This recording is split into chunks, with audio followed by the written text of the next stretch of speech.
teenage pregnancy is stressful. It is world war. Dreams are paused, futures rewritten, and childhood replaced with the heavy responsibility of raising a life. They impregnated her, and at the end of the day, when she came, she was HIV positive. This is not just a story of motherhood, it's a cautionary tale. Your friends will laugh at you at that time because nobody expects you to get pregnant at that time. You get that reactions from the nurses when you go to the antenatal. Some of you go like a krakatiwa, so they walk off. Too Young to Mother on JoyNews.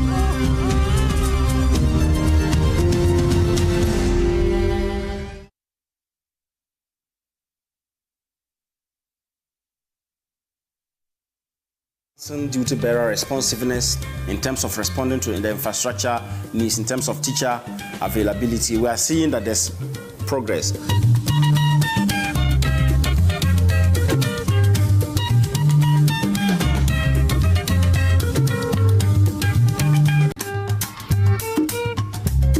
We were living in one of the pavilion behind. Later that we had this new building. Then we now moved to the new building. You did a lot. They have come here and asked us, and they have continued our 6-unit classroom building. A lot has changed. After documentary, we had 60 tables and chairs, then a 10-bedroom teacher accommodation. We have never been fair to these young children. The children are suffering. We applied for school feeding, which will have also helped to increase the enrollment. The impact has been great in terms of enhancing duty bearer responsiveness, in terms of responding to the infrastructure needs, in terms of teacher availability. We are seeing that there's progress.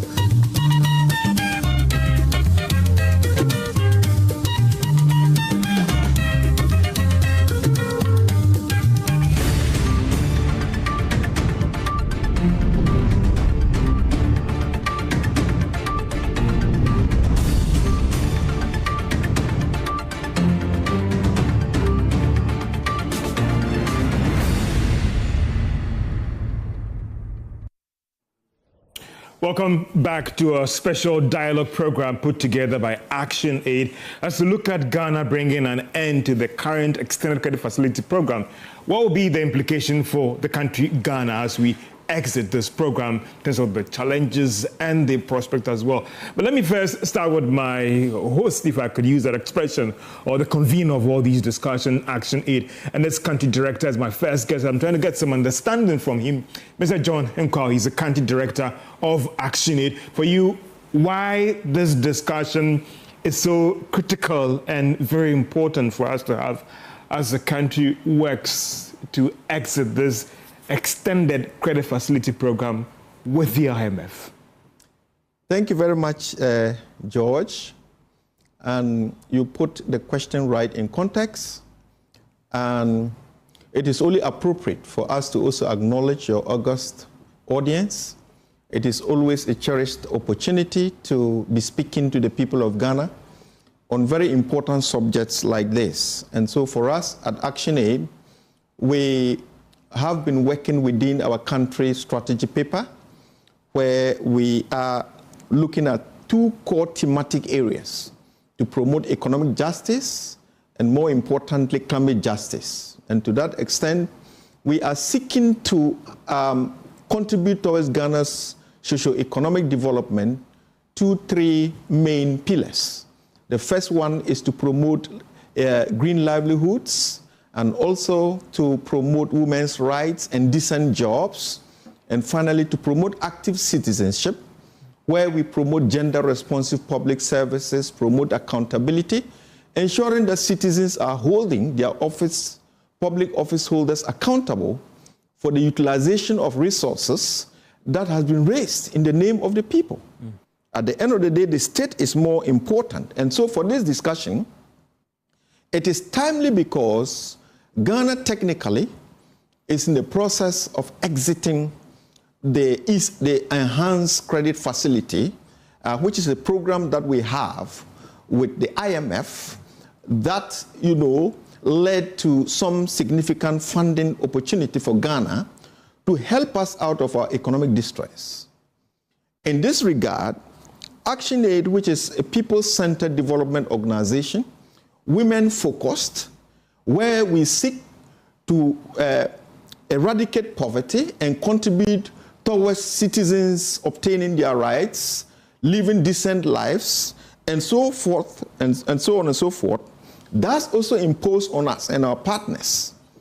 In this case, GII and a host of academic, technical experts, to discuss what are the prospects of Ghana exiting the ECF. What opportunities does exist? But more importantly, what opportunities belie us or lie ahead of us that we need to pay attention to? Most significantly, there is no gainsaying that the enhanced credit facility or the IMF program contributed towards supporting Ghana maintain some level of economic successes around our macroeconomic indicators, and if you like, to some extent, macroeconomics. And to that extent, ActionAid emphasizes the point that there must be a consequential impact of the improvement in the macroeconomics on the lives of the people, on the life of the citizenry.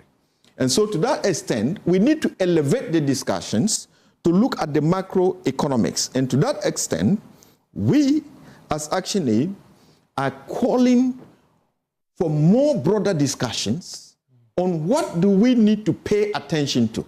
What does the Ministry of Finance and allied agencies, what do the citizens hold government accountable onto to ensure that government does not derail the gains that we have achieved under the macroeconomic indicators? And for us, investing a lot more in gender-responsive public services, enhancing debates and discussions around social protection, and ensuring that the structure of the economy is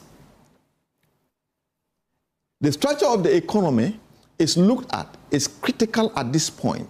And so as we transverse into the conversation, we'll be looking more in detail and in specific. Mr. Nkaw, I'll be coming more to you to also get some understanding about how do we sustain the gain from the social aspect of it, because it is not only about the political economy and then the hard numbers about the statistics, but also what about the social impact, the social intervention programs as well. But let me bring in Mrs. Mary Addah, Transparency International. I know you've been a strong advocate for prudent spending, corruption, and all those things. But I'm just asking Transparency International, where do we place the agency now that we are exiting this program? Is the agency coming in too late, or is never too late, madam? Oh, thank you very much, George, and good afternoon to your cherished listeners. It's a pleasure to always be here. I believe it's never too late to bring on board some of these discussions. Very, very critical that we talk about it, particularly now that we are exiting. So we need to also then identify what are some of the critical issues going forward that can be done to ensure that Ghana does not go back to the IMF after a very short history of going, of a very short... This is the 18th time, if I stand to be corrected. There for 18 different good times. And in each of the instances we have gone there, we've gone there based on almost similar factors, which I believe the economists in policy credibility would be talking about: policy inconsistency, indiscipline in our fiscal regime. And I can also say sometimes it's as a result of just unnecessary lack of supervision and also enforcement in our regimes, and also the issues around elections and the corruption that comes with it. So it's high time that, as government has tried from the previous government to now, ensuring that we have met most of our targets, not all. From a governance perspective, I can tell you for a fact that we got in the fact that we wanted a regime that regulates conduct of public officers. They put it in there, it never got passed. It's still, I don't know where it is now. And we need to ensure that some of those regimes are put in place to ensure that we do a better job at managing our public finance. So we have seen the challenges, and most of them have, for us, have always revolved around public financial management. And within this space, we've seen a lot of loss. So we say it's not as a result of a lack of the regimes, the policies, but it is just that we, as a people, have not been able to deal with the issues around implementation of these policies, making sure that we hold people who are put in political and public spaces to account for ensuring that our economy runs effectively. When you talk about public financial management, the Act it also deals with the issues not just of supervision, but also raising the resources and regulating them. But then we see that in most of the instances, we are going up and then we come back down because there's no discipline in the system. We've seen in recent times the amendments that have come in there that are supposed to ensure that we are regulating the space very well and also putting in place the enforcement regimes or sanctions, which hitherto we hadn't seen. Again, from a governance perspective, we talk about the issues around procurement and the serious infractions that we see. Before we started, we had some of the shenanigans that happened in the procurement regime. If you remember, in recent past, ourselves, Transparency International Ghana and Manasseh did this expose where a whole chief executive was buying contracts and selling them at the same time. And so you realize that the political capture and the inconsistencies in our policy when it comes to procurement has been one of the greatest bans. And let me say again that in the regime of governance, we've seen some very good things happen recently, where as part of the IMF requirements, we're supposed to ensure that we have an interoperable system. And for us in the transparency space, we believe those are the key things we should have.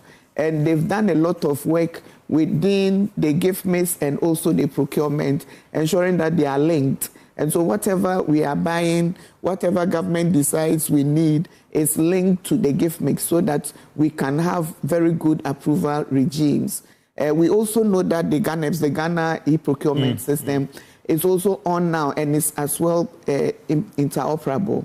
I don't know how fully it is, but at least we can take a box around there that we are doing some good work at promoting transparency within the regime. And I'm very sure the IMF is excited that we've been able to do that because the leakages around the sectors were just very... Madam Addah, it's clear that when it comes to the laws, we have it, but it's always about the political will also as well. That is sometimes lacking in trying to check these things when it comes to financial management as well. I mean, I'll bring in one person, but just to introduce one distinguished person who has joined as a development economist, Professor Ebo Turkson as well. He's one of our guests in studio. And he would have the last word on this round of questions in terms of the fund program and all those. But let me get to the executive director here of Center for Extractive Development, that is Africa. Were you surprised that at the heart of this program, apart from the debt sustainability issues, energy was also very, very critical in this whole ECF program? Thank you. Energy sector debt is the largest among most of our debt. It's a continuous debt. And it remains a risk despite we exiting the ECF. So we've exited the extended credit facility. We hope to enter into the policy coordination program. But energy sector debt is still a risk.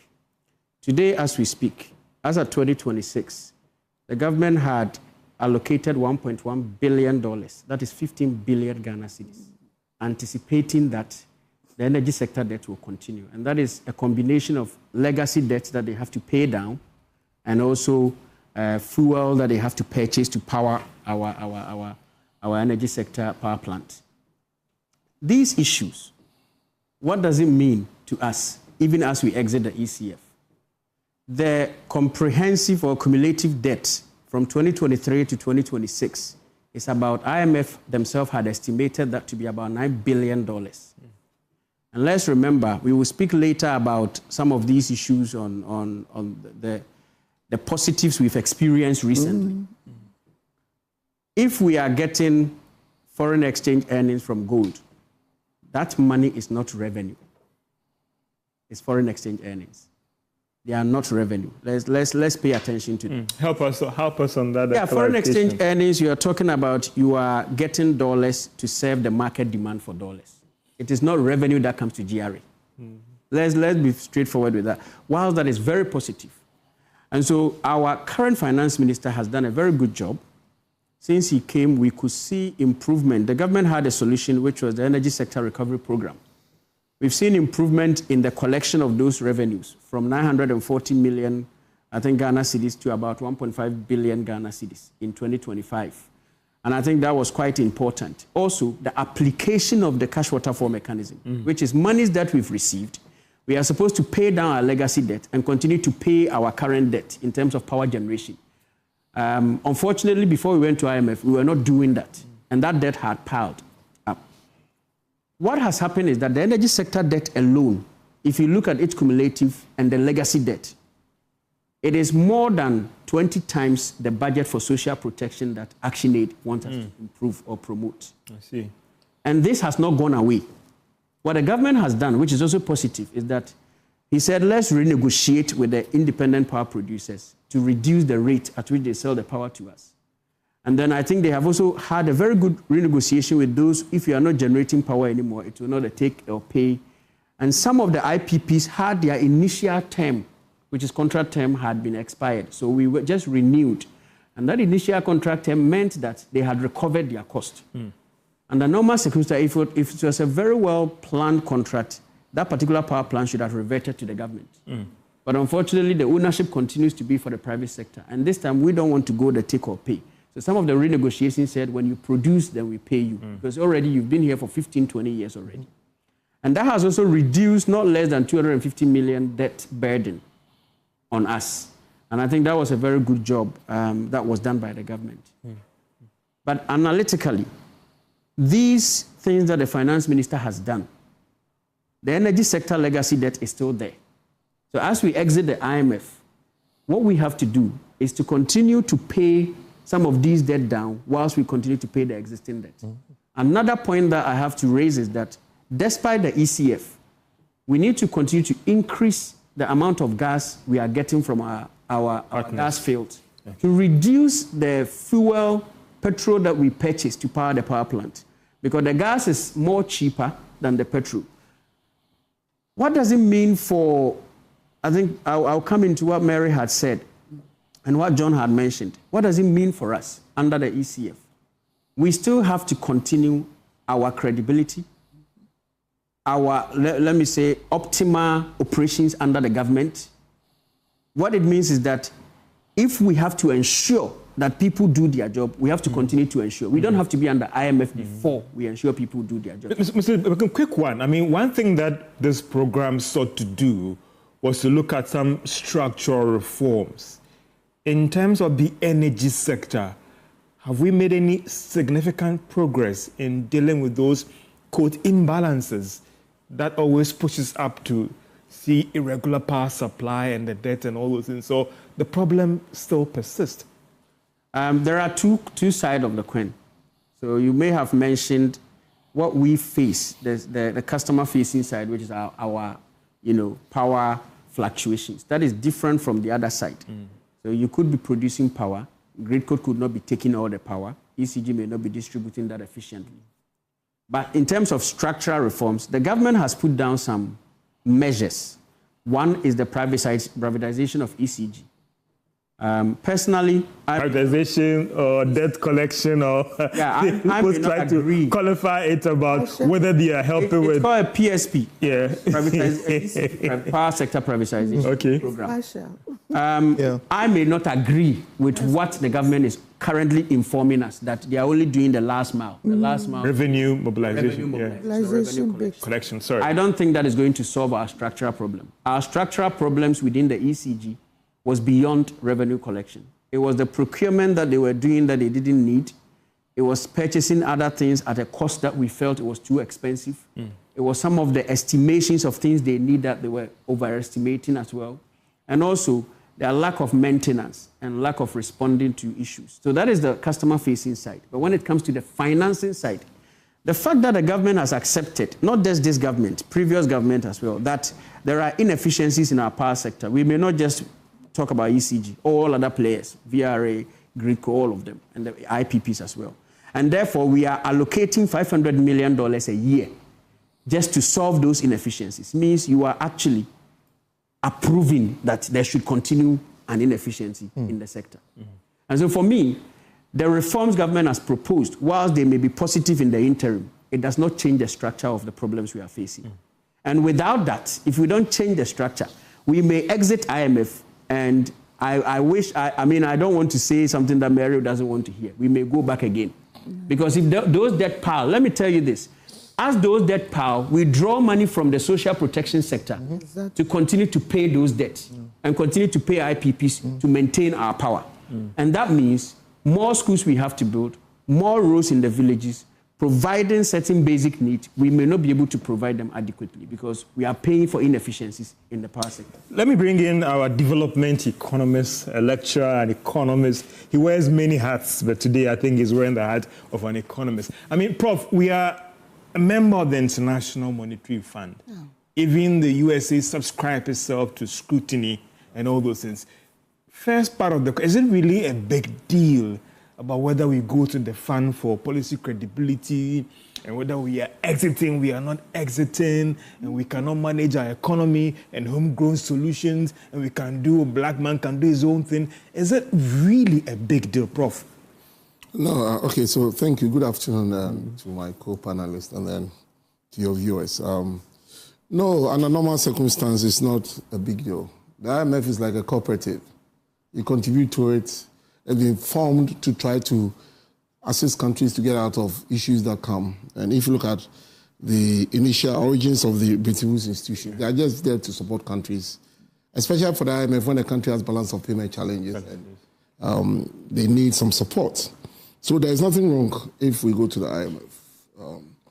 It is when we are not able to manage our finances and our economy that when we go there, initially they came with prescriptions.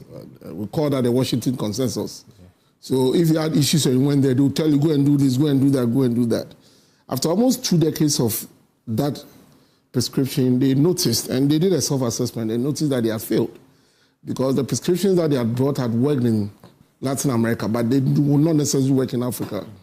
So ever since, there's a sort of, in quotes, a new consensus. So when you find yourself under stress and you go there, they want you to go and devise your homegrown solutions. And then that is what we call a staff level agreement. So they come, they sit down with you, you tell them what you want to do, you know you're in crisis now, you got yourself there. But almost every time we know what the solution is. So we sit down with them, we tell them this is what we are going to do. They look at the framework that we are going to adopt. They look at, and the basic ideology is that you are not going to come back. So do the right things and don't come back. So when they exit with that promise that we'll continue to do what has taken us through the reforms and move our economies through stability to transformation. Because you see, at the center of our issues is the lack of structural transformation. Our economy has not transformed to the extent that it could be resilient to external shocks. And therefore, if we go through the reforms and the exits, they're expecting us to continue the reforms, maintain the stability, and begin to invest in the productive capacity of the economy to transform the economy. For instance, you are import dependent. And therefore, if your country is import dependent, then it means that any external shock will transfer itself to economy in various ways. I'll give you two main ways. One way is through the exchange rate channel, because you are import dependent. And therefore, when there's a shock like we are having in the Middle East now, it transfers to oil prices. Yeah. Now, the oil prices mean that you are oil importing country, and therefore you need more forex to import the oil. So that puts a pressure on the FX, yeah. And it begins to depreciate. Now, when it depreciates, what it does to you is that because you're also import dependent in intermediate goods and other finished goods, you need more cedis to import those goods. So it brings the direct imported inflation. The increase in the oil prices will happen at the pump. The pump will transfer that to increase in prices. There's a second round that will affect the transportation first. The transportation first affect food. And then it begins to cause inflation too. And when inflation is increasing, there's almost everything wrong in the economy now because we lose our purchasing power. The government itself will find out that it's spending more than it projected because there's inflation. So if government was projected to buy paper at 4 cedis and there's inflation at 5 cedis, government expenditure would increase. And if that happens as well and we don't raise enough revenue, then we move into the fiscal deficit. Then we borrow, and then our debts become unsustainable. And then we come to that point where we have to go back to them because we have issues. And you see, what happens quite often these days is that the external shocks have become much more prevalent. They used to be once 5 years, so we could mess up, and then when we get something and we stabilize, when the external shocks come. But these days, they are happening even at the behest of the US president. Because if he makes a decision and it goes out there, it affects almost everything. Tariffs is happening. Tariffs, virus, Ebola everything is coming. I mean, Middle East crisis. Precisely. Yeah. And therefore, we need to build an economy that is resilient. And so going to the IMF is not a big deal. And don't forget that you don't only go to the IMF for support in terms of loans. You go to IMF for technical assistance as well. And when they even leave, the technical assistance is already there. We always go to that. Personnel at the Central Bank and Ministry of Finance are always in touch with the guys in Washington, and they are monitoring whatever we do. There's an African tax office here in Ghana. Exactly, yeah. So that support us with revenue. AfriTac 3 and all of that are there to support all of that. So they are still there offering the technical assistance. And there's nothing wrong if you're a member of the IMF and you seek the IMF support. It is the way we mess up, that is a problem. And this time, if you find out what the finance minister has done, Ghana is going to sign on to what they call the policy coordination instrument. And Prof, that's what I'll come to you. Whether do you see that as a marriage of convenience? Because there are some who are worried that if we exit this program, if you engage some politicians, they really had plans for this economy. Now we have been liberated, independence part 3. They're going to do their own thing. And that some see this PCI as another check that would help us manage the space, especially get it into the election year. The PCI is normally for countries that have gone out of recovery and they are transforming their economy to maintain the stability and move forward. So it's not every country that goes on to the PCI. Ghana is this time showing resemblance of some stability. We're almost doing the right thing. And you see, the number of policies that were pursued since 2022-23, when we went to the crisis, cumulatively has moved the economy to this point, especially in 2025. The game changer has been the stability of the currency. It brought down our debts. It did so many, it brought down inflation. So that stability is there, but we cannot take that for granted. And of course, once you get onto the international capital markets, boy, and you see the difference between now and previous was that we were not on the ICM previously. Yeah. So when we messed up, it didn't really affect us. But you see, once you have foreign investors investing their monies into your economy, they rely on the credit rating agencies to give them the forecast of where Ghana is going. Yeah. And as soon as you do that, you need to make sure that you assure the creditors that you are doing the right thing. Because if they have any hint that their money is not safe, there will be a capital flow reversal. And that itself will cause a depreciation of our currency, and then it transfers the problems into the economy. And so the PCI, which is a good thing, it is not being driven by the IMF. It's the technical assistance. We are saying, as a country, that we are not going to go back to the norm, where we exit and in less than 4 years we come back. And to do that, we are going to continue what we've been doing under the reforms as you exit. But these are the solutions to our problems. This is where we want to go. And so we want you to go and sit back as IMF, monitor what we've committed to do, and then do an assessment every 6 months. And then tell the whole world that, yes, Ghana promised to remain stable. They are pursuing the policies that will continue that stability. So investors, chill. Things are going to work well. That is what the PCI is doing, just to give you the credibility, and they are going to monitor. So then if the investors now are not too sure of what is going to happen, because from our history, we have a past where we mess up after I leave the program, then this becomes like an instrument of assurance to the creditors that this is Ghana and this is what Ghana wants to do. And there are countries that have done it. Rwanda has done it.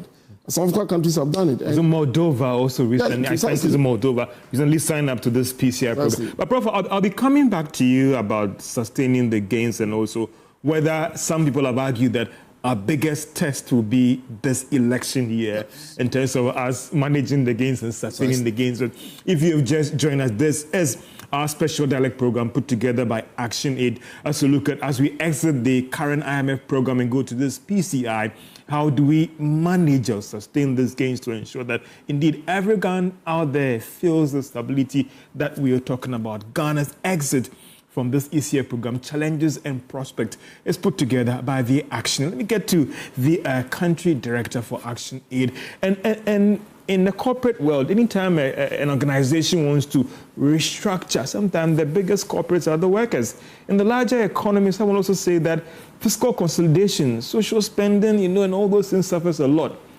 Moving forward for you, what are the proposals put in forward to government to say that now that we have achieved the stability in everything, don't forget about the social economy? Thank you very much. I think this is a very good question. And so from where we sit as development actors, we are more concerned about the impact of austerity.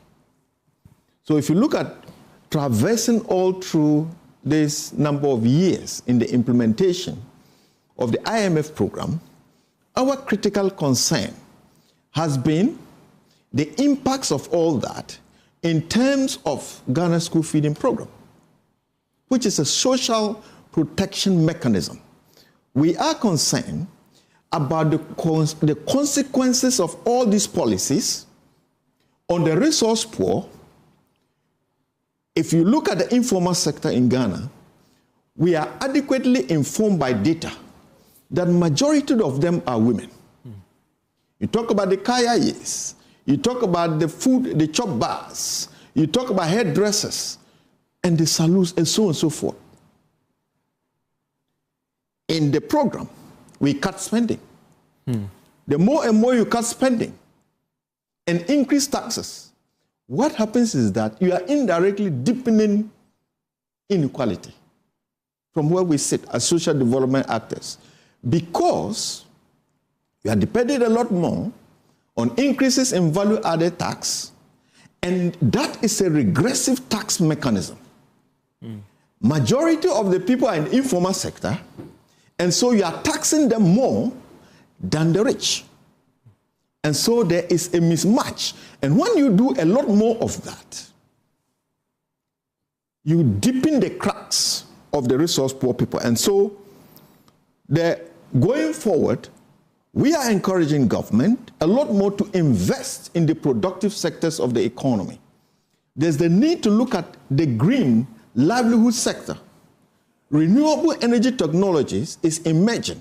My friend Bekoe, or Bekoe, was talking a lot more about the impact of the energy sector debts, the inefficiencies on the economy. And so the more and more you are relying on taxation as a mechanism to boost revenue mobilization, which is a critical requirement under the ECF, also does mean there has to be mechanisms to address the issues around the vulnerable sectors of the society.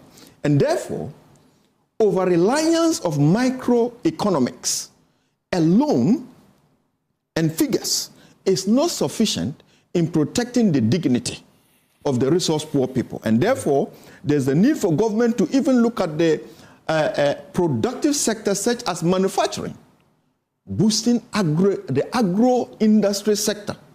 Agriculture is the mainstay of Ghana. And so ActionAid did a research 2 years ago, and we found out that a lot more of the actors in the agriculture value chains are a lot more active the more and more the value chains are strengthened. So, for example, now we are talking about the situation we have in Ghana, where there's increased production in the agriculture sector. But the price of rice, the price of agro products are going down. If you are monitoring the media landscape, you would have realized the farmer associations are calling on government. Yep. And as a matter of fact, the president to intervene and see how to address. And so more and more, there has to be more spending. And so we have some little challenges with how we overtly depend on the IMF. And that's why I differ a little bit from what Prof. Ebo was talking about. Yes. Just a quick one. In one breath, I get the social network making an argument about we turning outside for support. Yeah. But when it comes to revenue mobilization locally as well, it's a huge challenge. Yes. We are not. How do we deal with that challenge? Is it about the efficiency in the collection or hiking the rates? Fantastic. It's a multiple of factors. One of it is how progressive is your tax in the country. We argue, look, there are a lot more companies that are not paying the requisite taxation to government. Beyond that, government is, and economists will argue, where we give a lot of tax exemptions.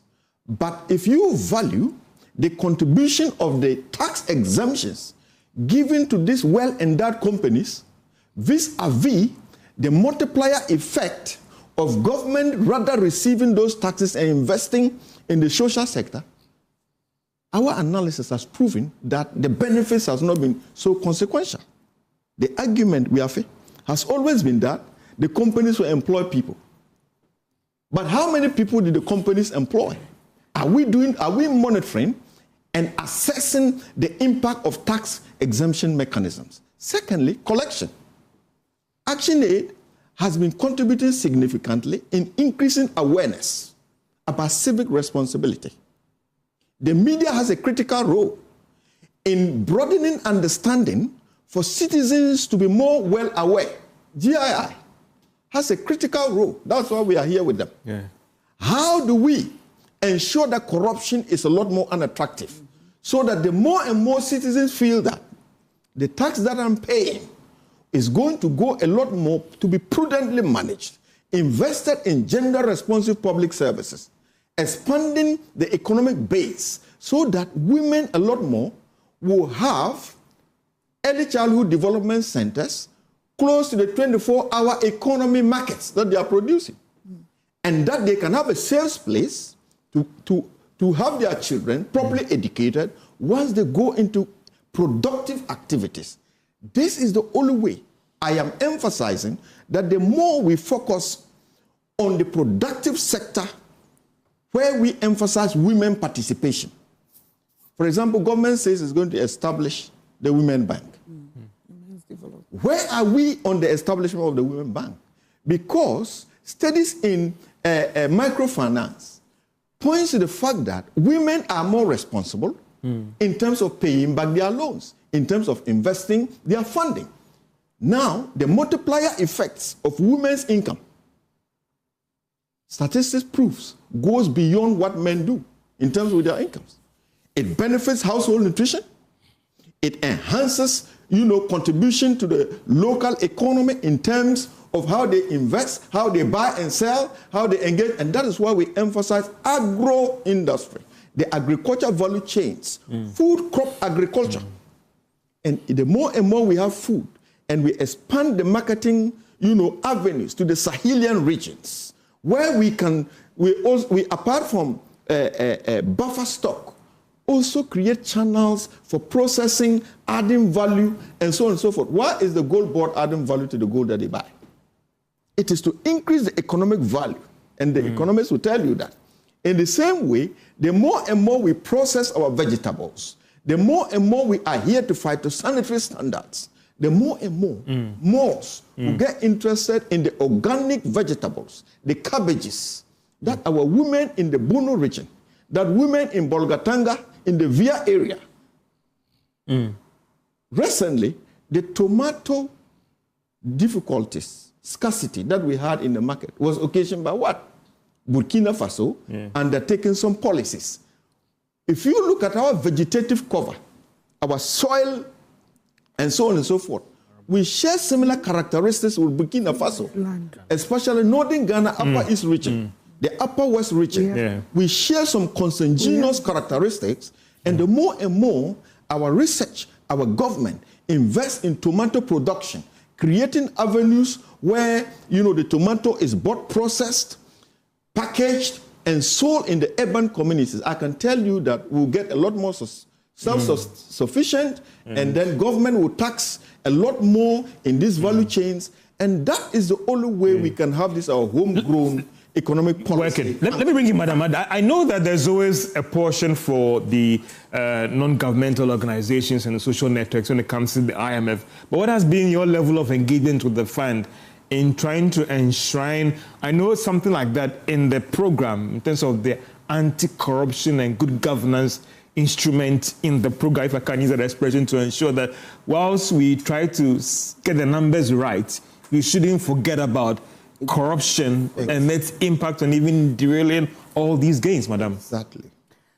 Yeah, certainly. When John was speaking, before I get to that, I just wanted to say, growing up in the North, one of the things we saw with the value addition issue is the irrigation and the dams we had.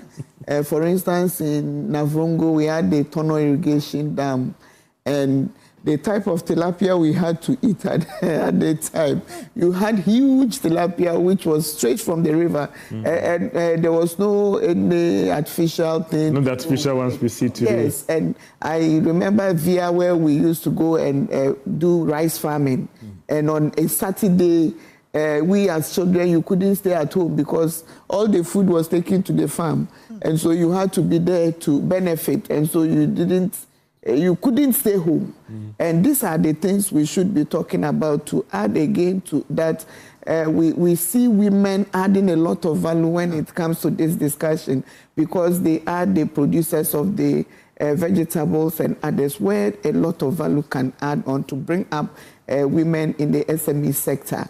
And when we do this, I believe, because we constitute a greater population of the country, more than 50%, we would be definitely making significant gains in the economy, and we would not have to go back cap in hand, begging the IMF to come and put discipline back into our economic governance system. To answer your question, the IMF has been very forthcoming with their engagement with civil society, I must say. And civil society's engagement revolves around the economic governance platform, which brings together various civil society organizations who work on the subject matter of governance, anti-corruption, and some academics as well. And they have been brought, in the beginning we pushed, and they've always come back. We would have preferred more engagements to ensure that the issues we are talking about when it comes to accountability, ensuring that public office holders are accountable in every realm, ensuring that citizens play a critical role in shepherding and superintending over the fund, were not as we would have wanted, but they have always created opportunity. Sometimes we cannot also fault them. We've seen instances where they have scheduled meetings almost at the end, I remember the first instance we came up with a statement to indicate that we had not met them even when they had issued a statement. But that was a lesson for them, and going forward they continued to engage. And we made a lot of inputs. We did a lot of position papers which we gave to them, and they also pushed. So the issue of some of the targets when it comes to governance and accountability were facilitated by civil society.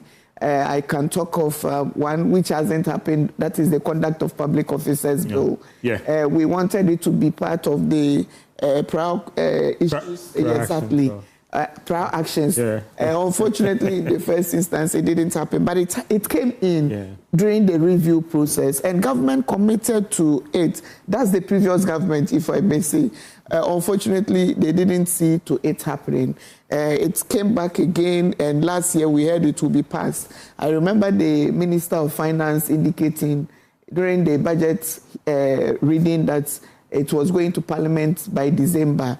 We've since heard the President himself, the current President, during the SONA, talk about the Conduct of Public Officers Bill coming to being passed. And that is very important for us because we see a lot of issues around accountability, around transparency, not happening because we have the issues around inter and intra-elite bargains that go on to affect the implementation of policy and also then erodes the gains we have made.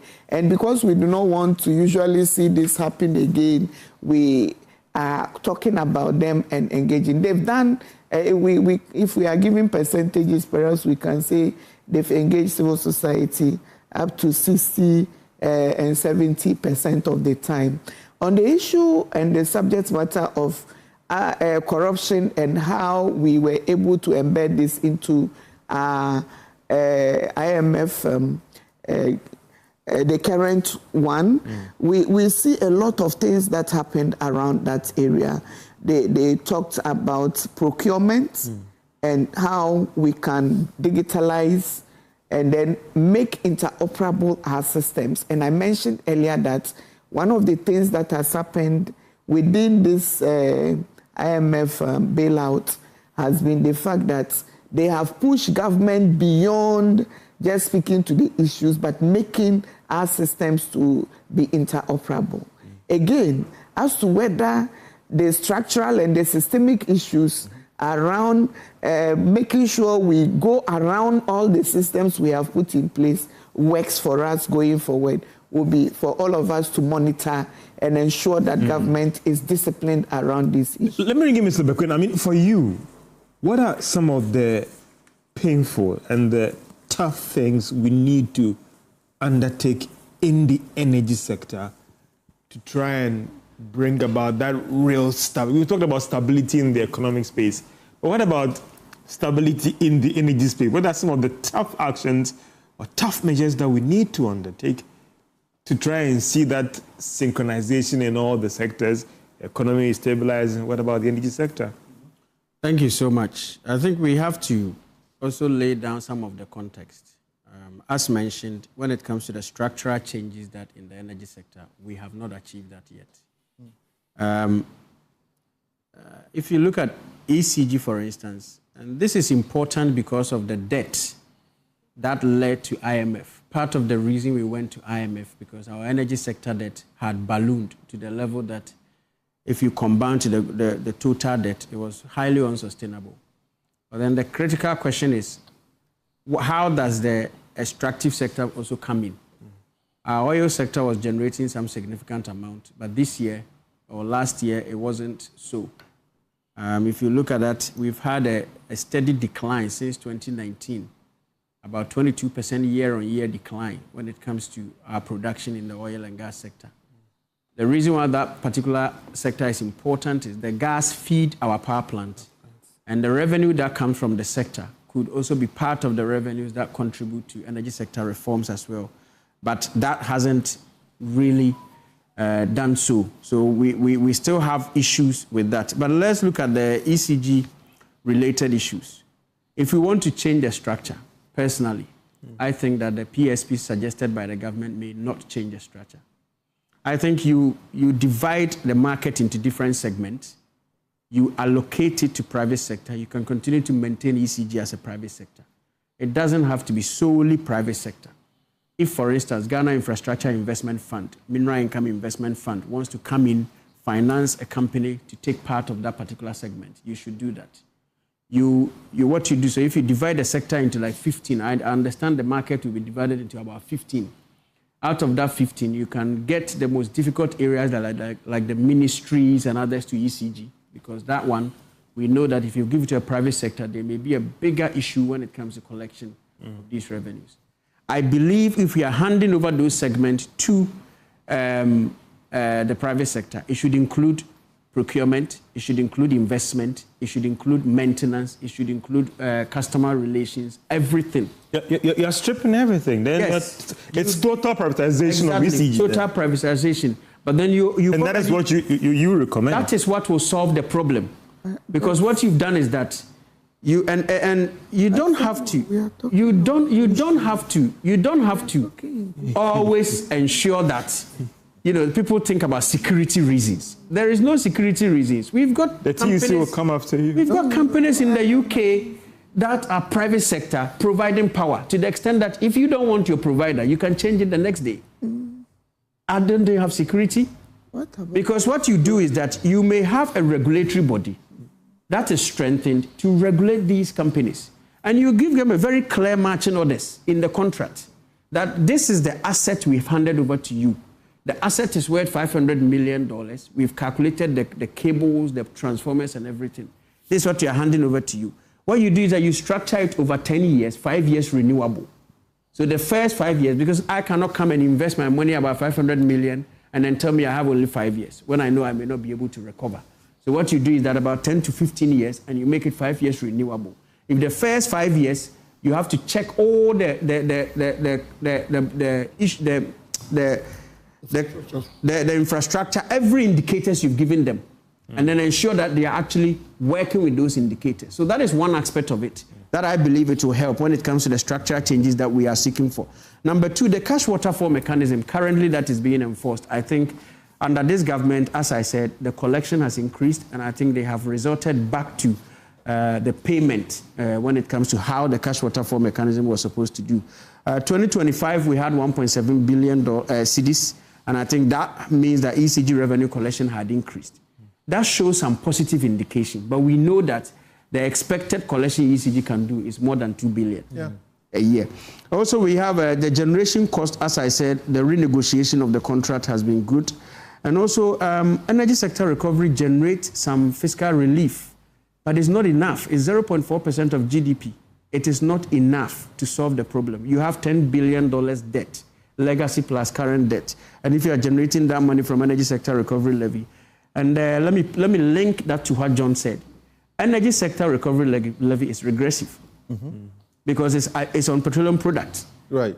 It's on people who are poor buying at the same price of people who are rich. So it's also regressive as well. And it means if you continue to increase that particular levy, it means you are making people more poorer. Exactly. That is one thing as well, especially when you don't even have a public transport system that is more equal and allow easy transportation.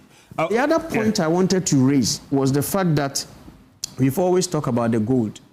Let me say that in this country, most of our reforms have been heavily dependent on commodity performance. And I think I'm sounding this to the finance minister as well. Whilst he has done very well, a lot of the reforms we are currently enjoying now is based on commodity performance. And I know he's also trying to restructure things. He's trying to build a power plant, which I felt is one of the best. He's decided to bring the Heritage Fund down to invest here. But I'm always sounding a warning. It is very good for me. And even I'm a member of PIAC. We've actually said it is not bad, but we want a clear restrictive measures on where they can invest. It has to be invested in a commercial venture, not going to build Agenda 111, not going to build schools, because that money is for future generations. So if you are investing and getting interest on it, that is what we want to see. So he wants to bring that and reinvest in the energy sector as well. So you could see the government has positioned the energy sector as one of the pillars to reduce our potential or our risk in terms of going back to IMF.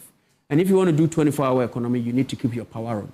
So those measures, I think they are good. But as I said, our reforms are still dependent on commodity performance. Today, should gold and oil price slump unexpectedly, I think we may be doomed. And as we know, most of the minerals revenue, small-scale mining sector has performed very well. The minerals revenue and the oil revenues have been dedicated to the Accra-Kumasi Expressway.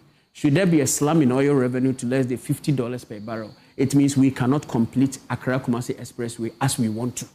I'll come to Professor Ebo Turkson because I want to get his thought on about the threats to this recovery, a bit about the election year as well. And for you, what should be the critical focus of this PCI program, because the board is yet to approve? I don't know the fine content of it, but I'll be coming to you, because it will be a time for us to take a little break. And this is the ActionAid Special National Dialogue on the IMF program, the challenges that is ahead of us, what are the lessons we've learned as well, and whether we talk about stabilizing the economy. What do we mean in terms of ensuring that everyone benefits from this?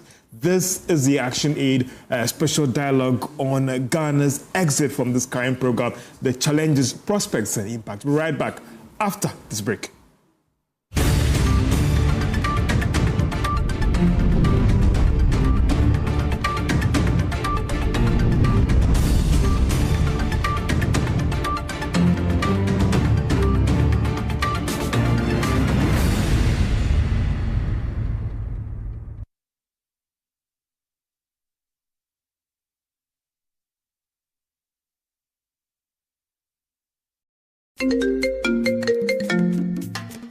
Hello, my name is Pamela from Customer Service. Please revalidate your account by texting your Ghana card number to 0500,000 247.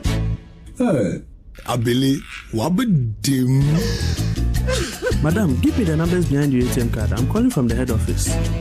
An email was delivered across to our customers this morning. Confirm if this is your bank account. 100,100,100. Thanks for sending your bank card details. Send the OTP now to avoid cancellation. EcoBank will never call, email, send an SMS asking for your PIN, OTP, bank card, or Ghana card details. Don't get played. EcoBank, the Pan-African Bank. Hello, please, I'm calling from Customer Experience Center. When I was young, I asked my mother the secret of hair vitality and health. She said, the right food, the right exercise, the right amount of sleep, and the right blood tonic. Nescafe Blood Tonic is effective for the treatment of anemia, lack of appetite, and stressful conditions in both adults and children. Nescafe Blood Tonic, the right family blood tonic. Another quality product from Ernest Chemists. This advertisement has been vetted and approved by the FDA.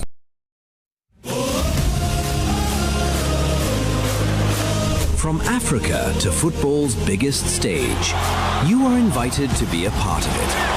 Feel the rush, the passion of every moment. Don't just watch the game. Live the FIFA World Cup experience. With VIP seatings, exclusive lounges, gourmet dining, priority access at every turn, luxury all around you. Seamless, effortless, exceptional. Because this is more than a ticket. This is your FIFA World Cup 2026 experience.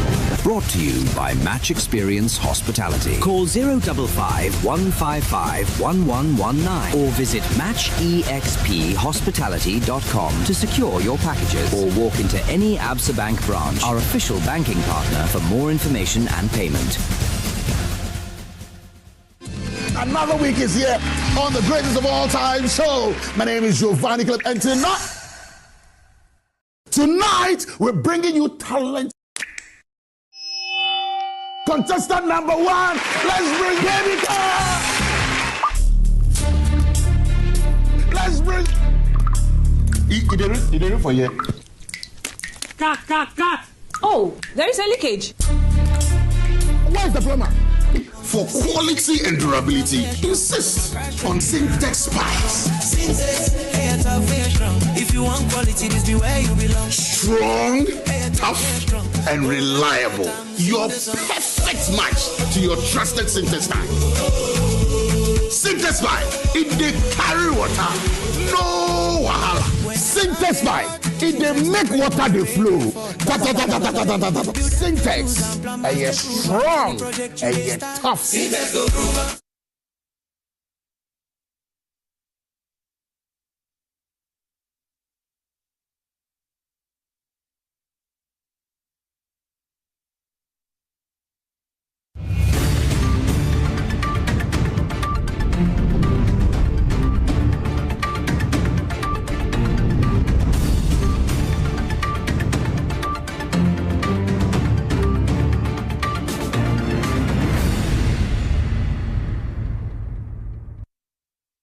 Welcome back from the break. This is the ActionAid dialogue on the ECF program, the Ghana's program with the International Monetary Fund, as we exit the program and as you look at the challenges, the prospects, and the impact on the Ghanaian economy. I'm engaging John Nkaw. He is the country director for ActionAid. Mrs. Mary Addah, she is with the Transparency International Ghana. Bekoe, he is the executive director for the Center for Extractive Development, also the development economist, Professor Ebo Turkson. He is our guest in the Prof. I was trying to find out from you the biggest threats and the test to the stability that we are enjoying right now. Is it the upcoming elections, or is it the unforeseen external shocks that we can talk about, development in the Middle East? Mr. Bekoe is talking about, let's add USA to it, President Trump, because tomorrow he can change everything. Mm-hmm. Let's talk about Ebola.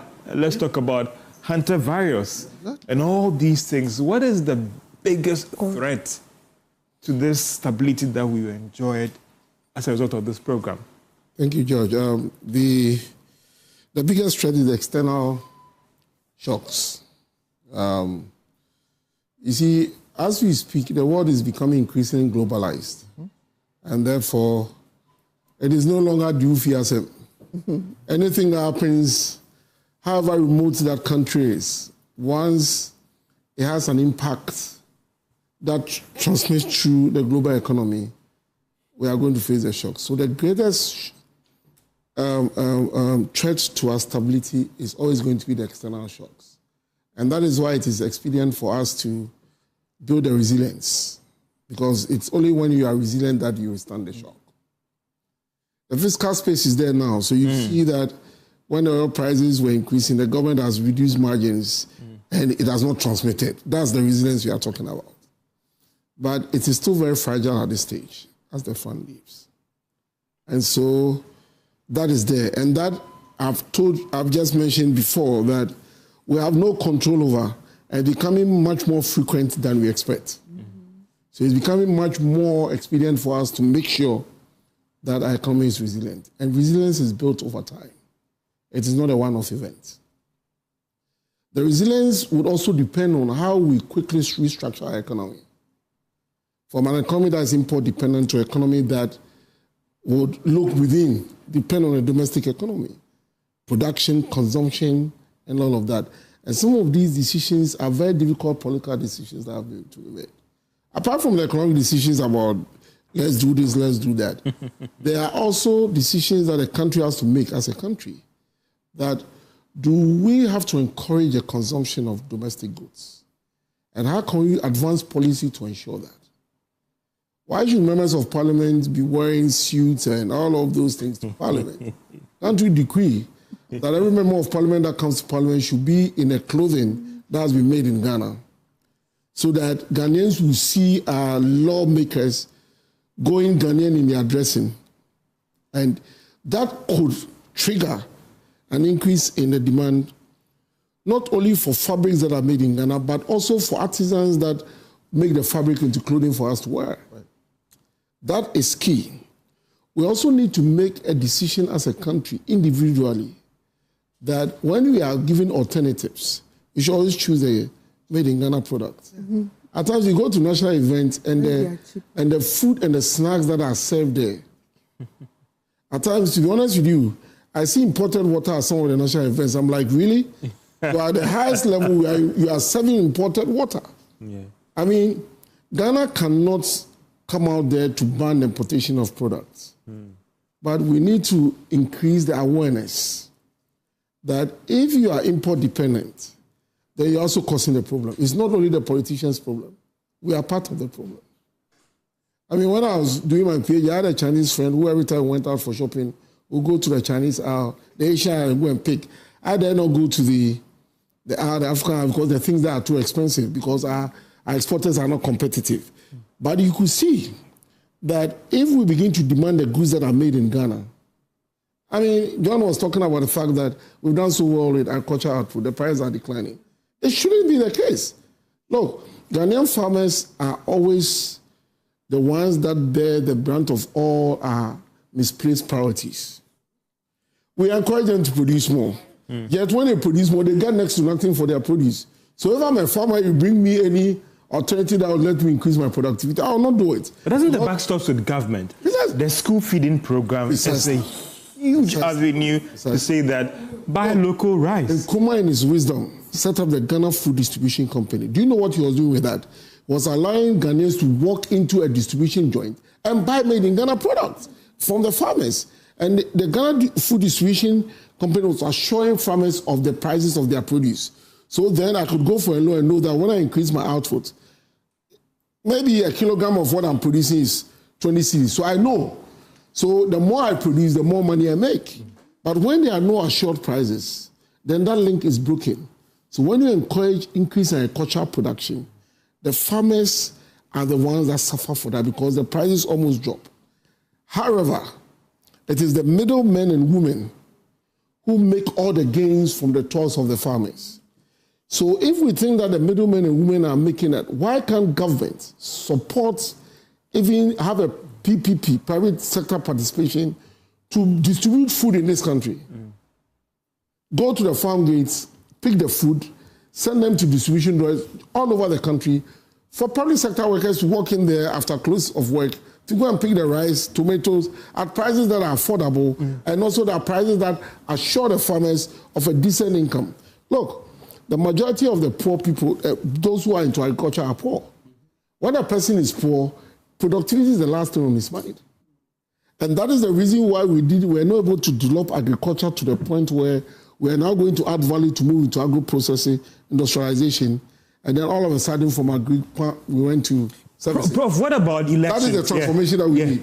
We need to ensure that agricultural output is higher value addition for us to reduce our reliance on certain imported products that we are better at producing here. But because our domestic firms do not have the capacity and the environment to do that, some domestic firms even decide to import what they have labeled with their company names in Ghana from China. Packaging. Prof, I mean, you mentioned the external this. What about the elections, 2028 elections? And we've seen the cycle. And I know you've taught us in the lecture halls and all those things, where the election year cycle, we see everything is stable. We get to election year, things deteriorate. We go for a fun program.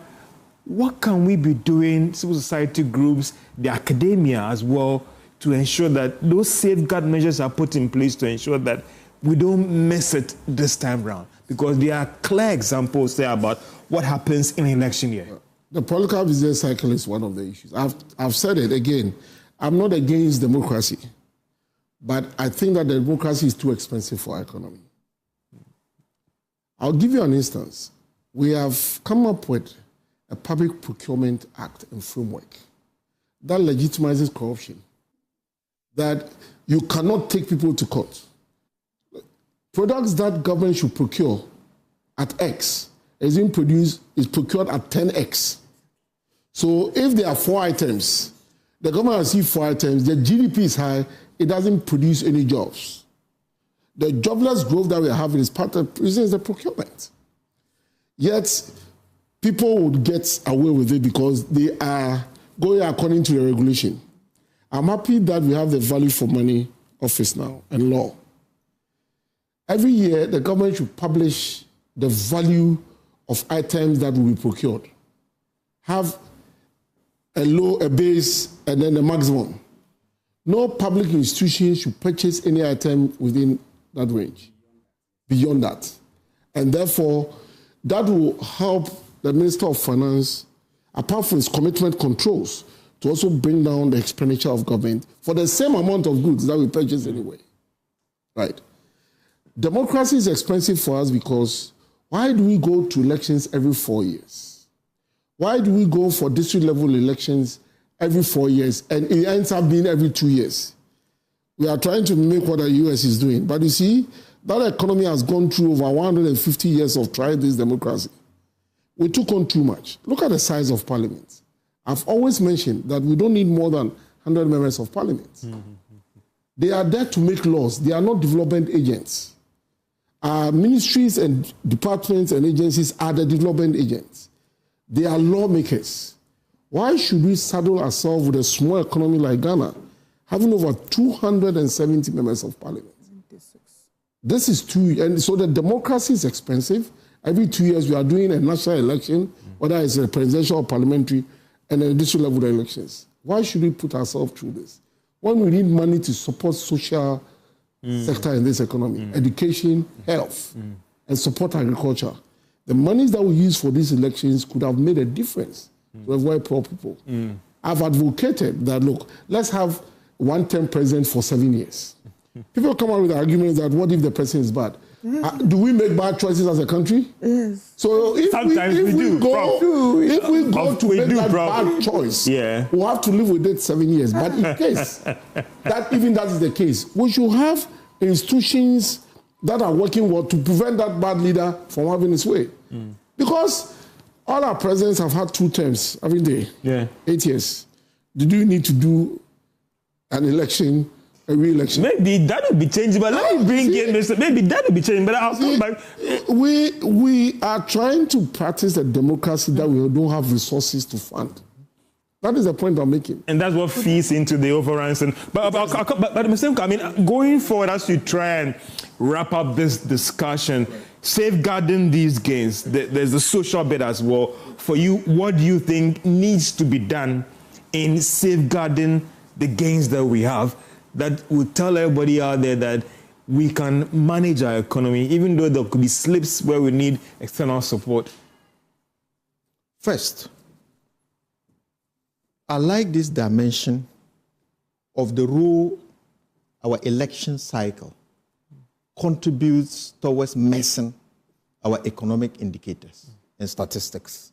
And I like to contribute to what Prof said, that we have to be intentional in disrupting the political business cycle. And I further want to challenge the president who won on the mantra of reset, that the political business cycle in Ghana itself needs a reset. And what that means is that the time for business as usual in this election cycle should not be countenanced not only by the president himself, but even we as ordinary citizens. What are the benchmarks? We have a lot of civil society organizations that monitor during elections. What do we monitor? The Media Foundation of West Africa should not only resign itself majorly on monitoring what happens in the media landscape in terms of hate speeches, but we need to be able to also define some benchmarks to find out how is government assessing itself in terms of how it is reining in or restraining itself from reckless spending during election cycle. And I think I want to make that and make it forcefully. Secondly, another important dimension has to do with the IMF itself. Like I was attempted to make that point, but time affected us when Prof was talking. The IMF itself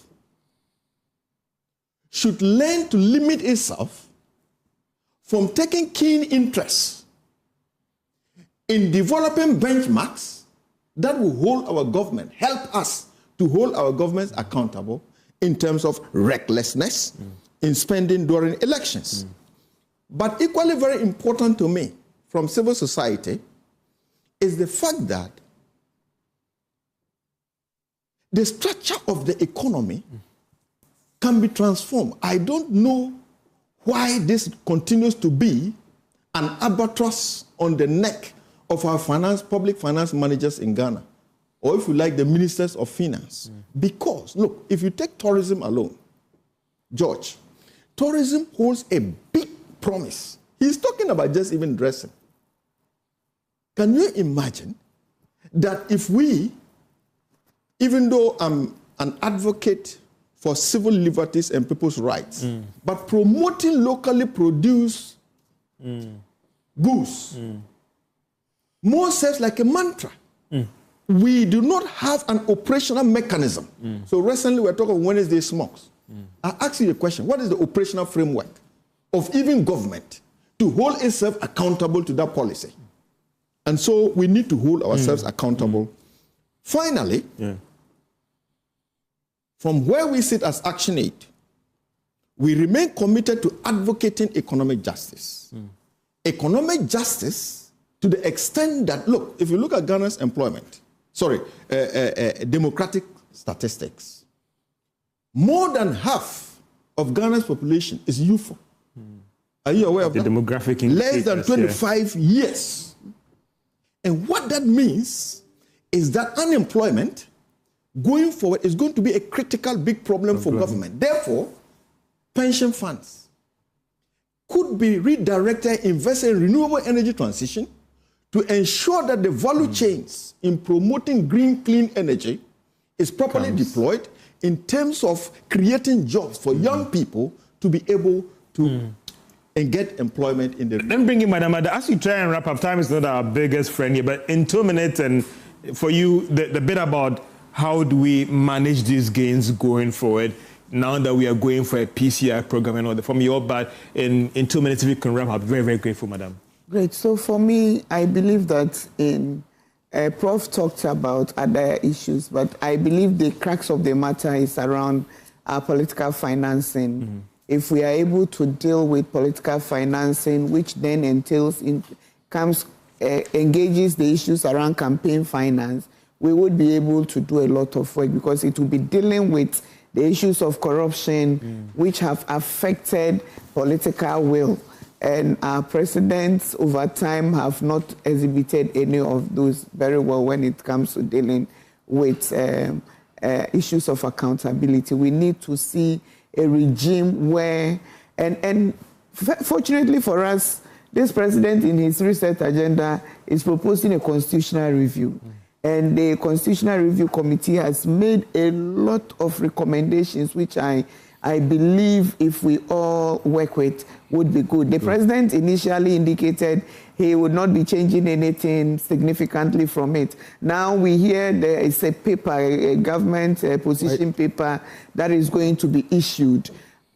Whatever it is, we believe without a doubt that we need to change this cycle. And so when we have elections that have their turnaround time being 3 months, like we see in Côte d'Ivoire, we see in other countries, we would be able to substantially reduce the cost of elections and also be reducing the amounts politicians need to execute these elections, therein getting democracy or reducing the electoral indiscipline in the spending to the barest minimal. I believe that if we do that, we will be making gains. Again, we need to be able to regulate the issue around asset declaration and do it quickly with the Conduct of Public Officers Bill, which talks about issues around conflict of interest. It speaks to asset declaration and also talks about regulating public sector gifts, the culture of gifts in the public sector. How do we do that quickly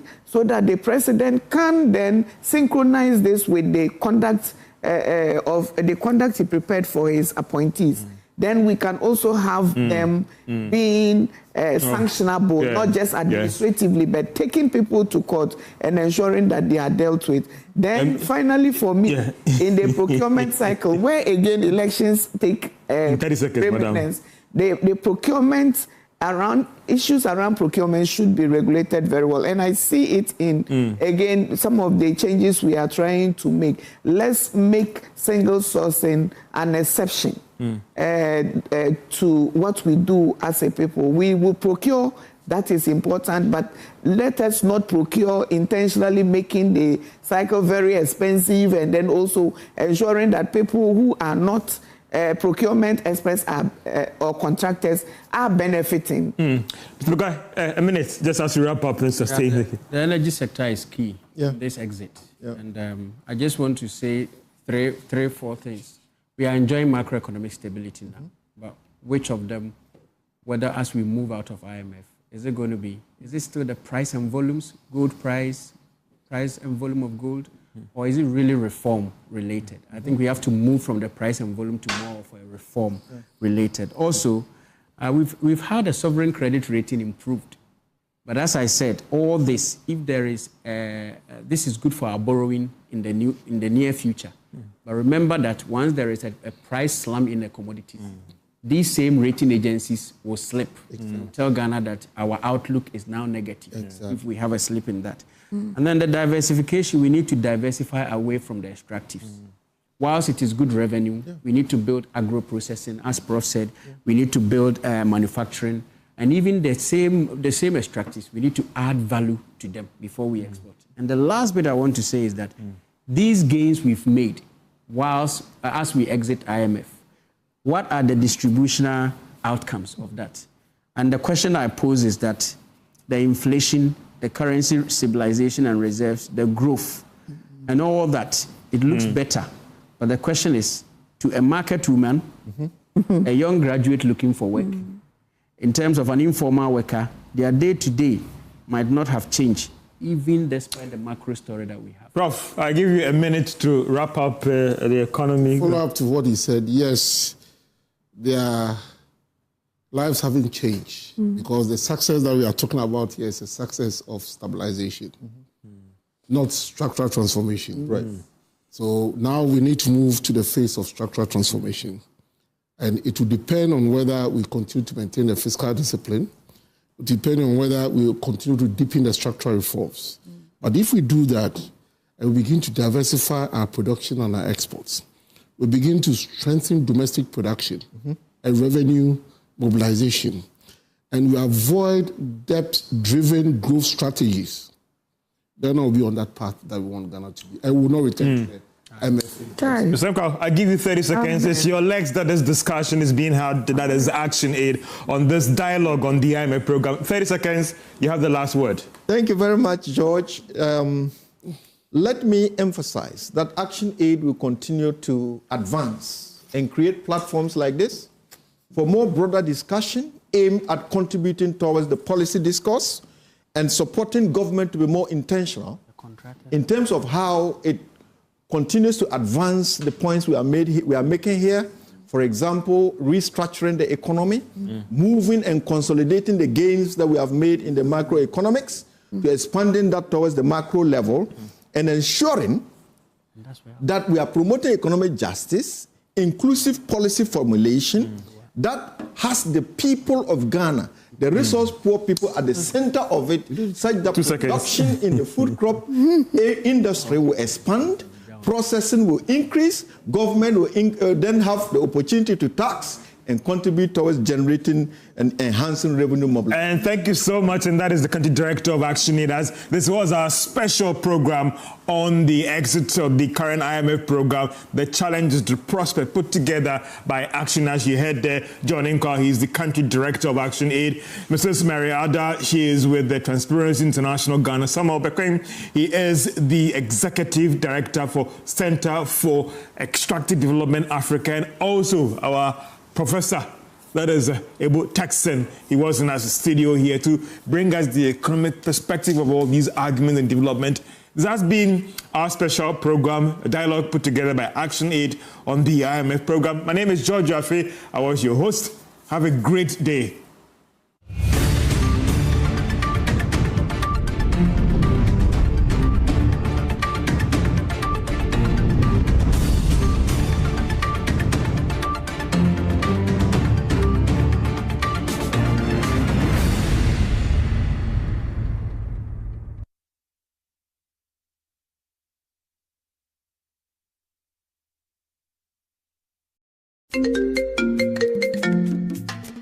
Hello, my name is Pamela from Customer Service. Please revalidate your account by texting your Ghana card number to 0500,000.